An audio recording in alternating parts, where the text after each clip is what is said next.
بچه‌های عزیزم امروز سلام آقا. بازم دیر اومدی مدرسه. آقا یه پیرمرده در مدرسه‌مون بود. 100,000 تومان پولشو گم کرده. آفرین، کمکش کردی پیداش کنه؟ نه وایساده بودم روش تا بره.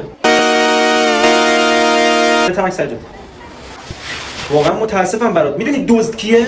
بله آقا. اگه میدونی بگو ببینم. اگه یکی بیاد کیفمو از تو جیبم برداره، پولای توشو دراره برا خودش، اون کیه؟ زنته. قیافت اینجوری نکن. قدیما ما میگفتن قیافتون رو زشت نکنید، میمونه روتون. پس اختارم بهت داده. آقا اجازه است بریم دستشویی؟ نه. خب بچه‌ها امروز می‌خوایم راجع به مشاغل صحبت کنیم. به ترتیب بگید وقتی بزرگ شدید می‌خواید چیکاره بشید. پرهام. آقا ما دوست داریم یه معلم عالی بشیم مثل شما. خیلی عالی عزیزم، ولی باید سخت براش تلاش کنی. امیر. آقا ما بابامون 3 تا کارخونه داره. گفت بزرگ بشی مدیر 3 تا کارخونه خدا میشی. بده از این شانسا. تو چی؟ من شریک امیرم. میدونی ته این خطکش کیه؟ نه. یه احمقه. آقا یه سوال بپرسم. بپرس. مگه شما میدونید ته خطکش کدوم طرفشه؟